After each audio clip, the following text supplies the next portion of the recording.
There's one very powerful anti-inflammatory food that is going to surprise you. And I wish I knew about this a long time ago when I had my inflammation. I had a lot of gut inflammation, but you can apply this to any inflammation. This also applies to people with autoimmune diseases and anyone with a condition that is itis, which is inflammation of fill in the blank. Now, there is a huge connection and relationship between inflammation in your joints and inflammation in the gut.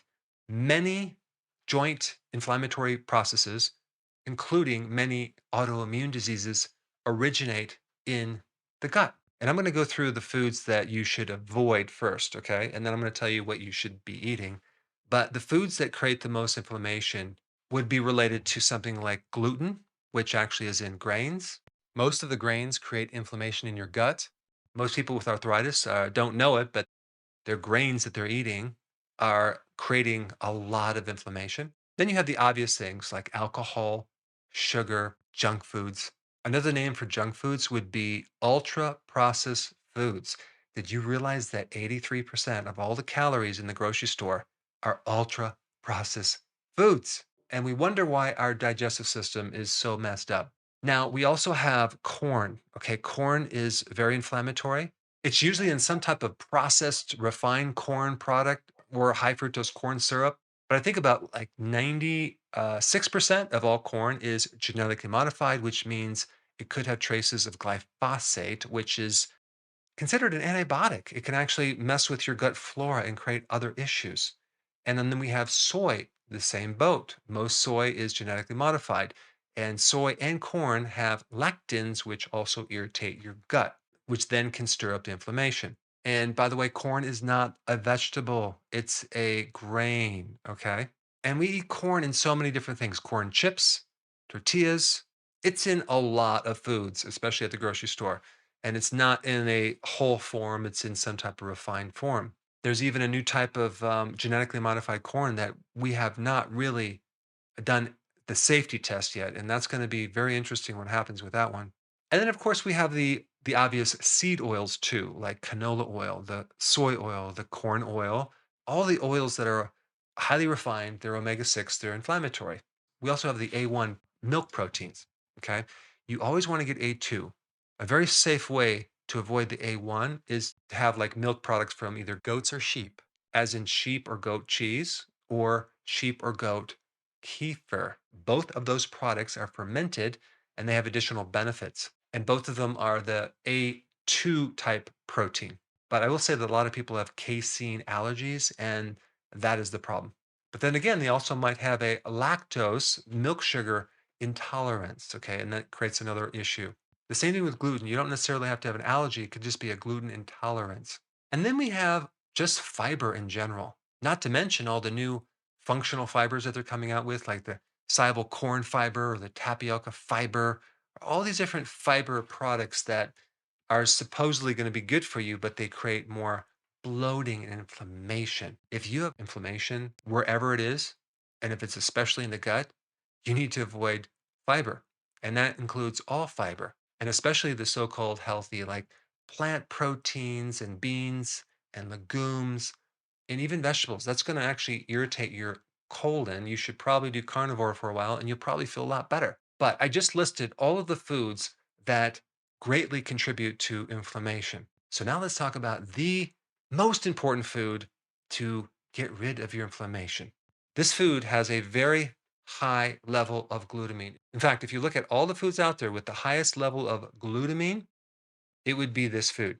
But let me just explain what glutamine is. It's an amino acid for your colon cells, which is a single layer of cells that line the inside of your colon. This forms the barrier to your immune system deeper inside. But your intestinal cells are very hungry for glutamine. In fact, out of all the glutamine, they hog like 30% of it, okay, for themselves.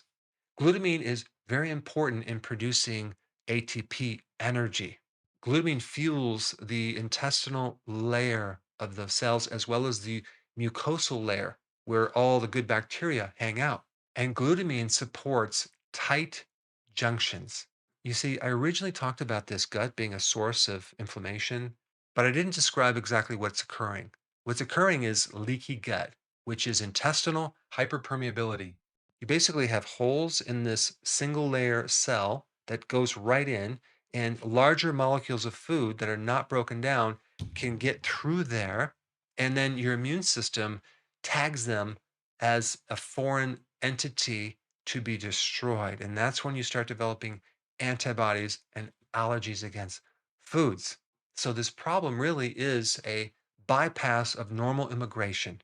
It doesn't give the normal stamp of approval through the immune system, and it gets through and it creates a lot of problems for you. So, all of those bad foods I talked about kind of put a hole through your intestine. And glutamine is the solution for that. But now the question is, what food has the most glutamine?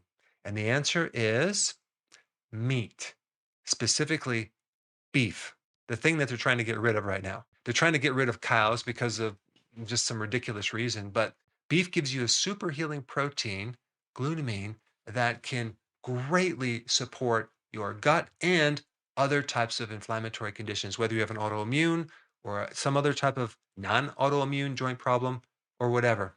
Now, you can actually take glutamine as well, but beef is the best anti inflammatory food that you can possibly eat. In fact, before the ketogenic diet, when I was eating all those carbs, and when I switched over to beef, oh my goodness, did I feel better.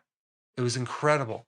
I no longer had bloating, and it was really weird because I thought that you needed fiber to kind of push things through, but little did I know that beef really calmed the fire down in my gut, and a lot of inflammatory conditions went away. I had arthritis so bad in my hands and my spine, I had no idea it was connected to my diet and primarily all the carbs and grains I was consuming. You just have to try it. Let's say that you're a vegan and you want to know what is the best vegan source of glutamine. Ready for this?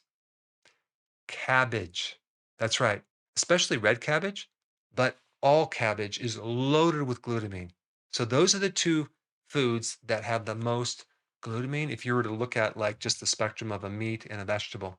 And this is also what I talk about in other videos using like cabbage for gastritis or an ulcer or any type of GI inflammatory condition.